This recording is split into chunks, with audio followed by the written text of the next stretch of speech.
Once again, here at Rockfest in Cadott, Wisconsin, I'm Lou Brutus. Sully Erna is my guest now. Sully Larkin.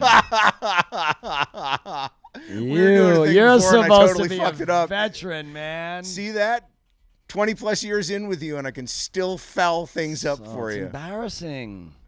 So tell me how everything's going with BMG. You've got a new label, and I think it's been a good thing for you guys. It's going really great. You know, good group of people there. They're working really hard. They're excited to have the band, and everyone seems to be doing their job so far. So we have no complaints, and you know, we're just getting ready to ramp up this world tour. I know we have at least 16 or 17 months of touring to do starting soon.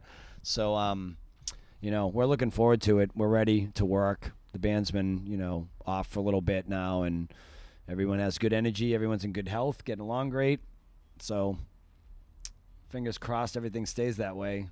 We'll be able to get through this one without canceling one show. That's the goal. From your lips to God's ears. Now, Bulletproof did 4 weeks at #1, and you guys have had a ton of #1 songs before. Do you ever get nervous, or do you think at the back of your mind, man, I hope the song does good? Do you have doubts about yourself at all?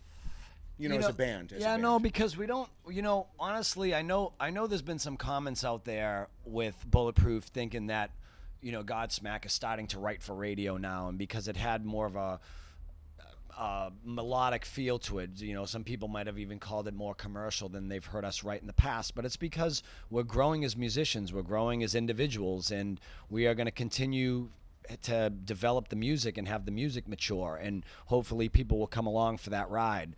But with that being said, we still always take the approach of just writing the best music we can write. We never write specifically for the radio or specifically for a commercial lane or whatever. But we did want to experiment. You know, we wanted to take it to a different level and have a nice blend of different kind of textures and colors on the record. And I think we really did a good job at accomplishing that. And this has been probably my favorite record that we've ever written and recorded since maybe the first one. So, you know, what it does is what it does, and we're happy it went #1. We're really pleased. That tells us that the fans are growing with us, and maybe we're even, you know, accumulating some new fans that we haven't had. So that's always a win-win for us. You know, I find it curious that people had complaints like you mentioned, because you guys were never or anything like that. There was always melody. There were always hooks to the songs. Yeah. Is this a case, or maybe some of them, of people just looking for something to bitch about? We've learned that no matter what we do, they are never, you know, no, you cannot please everyone. I mean, when we put out what we feel is a really heavy record, they're just like, oh, you know, they're not as heavy as Slipknot. Like, and so, you know, and then we put out something that's, or they want to hear, you know, something with more melody, and then you put out with some more melody, they're like, oh, they're not hard enough, and it's like, oh my God. So, you know, we stopped that thought process a long time ago. What we do is we write, again, the best music that we feel we can write at that moment in time in our lives, and this is where we are right now. You know, we've grown a lot, we've matured a lot. I've done a lot of solo work, as you've known, and I wanted to kind of take that into more of the GODSMACK lane. But as you said before, if you go back and you listen to Voodoo or Keep Away or some of these older songs as well, in Serenity, there's a lot of big melodies in some of the older stuff. I don't know, you know, I guess it's just people looking for a reason to, you know, to get attention or to be seen or have some kind of visibility by being, you know, the rebel in the pack. But we're really, really excited about this record, and we have a long way to go with it and a lot of work to do and a lot of surprises coming with new singles and new videos and, you know, this new tour coming up worldwide and all that, so. Let's talk about the tour then, because I think the pairing of you and Shinedown is really good, and the list of the opening bands is really good. Depending on where a person is seeing it, they may see Red Sun Rising, or they may see Like a Storm, or Asking Alexandria for September. Tell me about gearing up for a long tour like this, because you touched on it before. You guys are not kids. It's not your first tour, and physically, I think you have to prep yourself a hell of a lot more before you go out for 18 months and you know, put yourself through this. Yeah, really. Yeah, you know, for me, you know, I started recently getting back into my routine because I've always tried to keep myself in fairly good shape over the years. And, you know, being a drummer my whole life, obviously, you know, there's a lot of athleticism in that. And so for me, you know, I constantly run. I box. I've been boxing for over 15 years. And I try to do everything I can to make sure that my cardio is to speed. Like I'm not so concerned about, physically looking buff or ripped and that kind of thing. For me, it's more about endurance because, as you know, when Godsmack hits the stage, it's like a full contact sport. We go out there and we put it all out, and it's a very energetic, alive kind of show. And me having to, having to put out that kind of energy and sing is double the work for me cardio wise. So that's one thing that I always try to maintain.